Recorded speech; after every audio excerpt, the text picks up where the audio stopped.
CMR ఇప్పుడు మరింత వైభవంగా విశాలంగా మన ఉప్పల్లో గ్రాండ్ రీఓపెనింగ్ 28 మార్చ్. నందమూరి వంశం నుంచి మరో వారసుడు ఇండస్ట్రీలోకి అడుగు పెడుతున్నాడు. ప్రముఖ డైరెక్టర్ వైవిఎస్ చౌదరి ఈ సినిమాకు దర్శకత్వం వహించబోతున్నారు. ఎన్టీఆర్ కు వీరాభిమాని అయిన వైవిఎస్ చౌదరి ఇప్పుడు ఆయన ముని మనవన్ని హీరోగా పరిచయం చేసే బాధ్యతను భుజానికి ఎత్తుకున్నారు.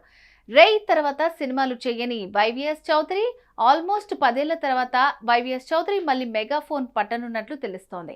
ఇంతకు అతడు హీరోగా చేయబోయే నందమూరి వారసుడు ఎవరు అనుకుంటున్నారా? నేను చెప్పడం ఎందుకు, మీరే చూసేయండి.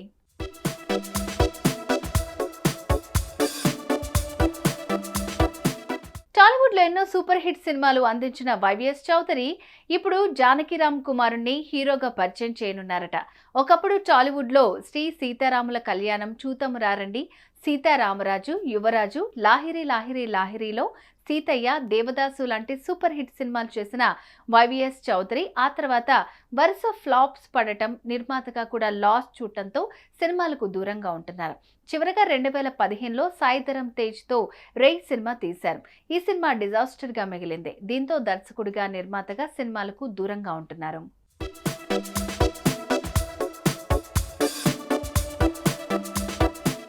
దివంగత నందమూరి హరికృష్ణ మనవడు, దివంగత నందమూరి జానకిరామ్ తనయుణ్ణి వైవిఎస్ చౌదరి హీరోగా పరిచయం చేస్తాడని టాలీవుడ్ లో ప్రచారం జరుగుతోంది.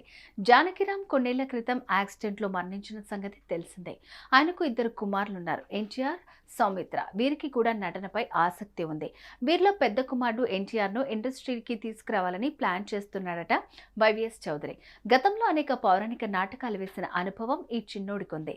దానవీర సూరకర్ణ అనే పిల్లలు రూపొందించిన పౌరాణిక చిత్రంలో కృష్ణుడి పాత్ర ఎన్టీఆర్, సోదరుడు సౌమిత్ర, సహదేవుడి పాత్రలో నటించి మెప్పించారు.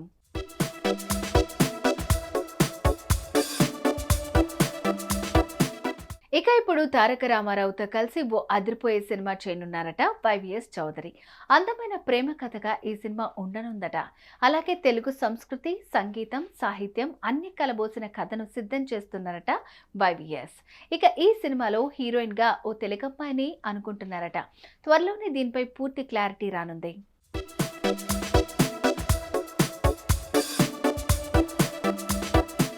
ఇక జానకిరామ్ తనయుడు ఎన్టీఆర్ ఫోటోలు ఎక్కడా లేకపోవటం ఆశ్చర్యంగా ఉంది. చిన్నప్పుడు ఓ ఫంక్షన్ కి సంబంధించిన ఫోటోలు తప్ప పెద్దయ్యాక ఎలా ఉంటాడు అనేది ఎవ్వరికీ తెలియదు. దీంతో ఆ హీరో ఎలా ఉన్నాడో అని నందమూరి అభిమానులు ఎదురు చూస్తున్నారు. ఇక ఈ యంగ్ హీరోను సపోర్ట్ చేయడానికి నందమూరి ఫ్యాన్స్ సిద్ధంగా ఉన్నారు. ఎన్టీఆర్ తన తాత, ముత్తాత, బాబాయ్ లానే నటనలో మెప్పిస్తాడా? చూడాలి మరి. సుమన్ టీవీలో మీ పర్సనల్ అండ్ బిజినెస్ ప్రమోషన్స్ కోసం కింది నెంబర్కి కాంటాక్ట్ చేయండి.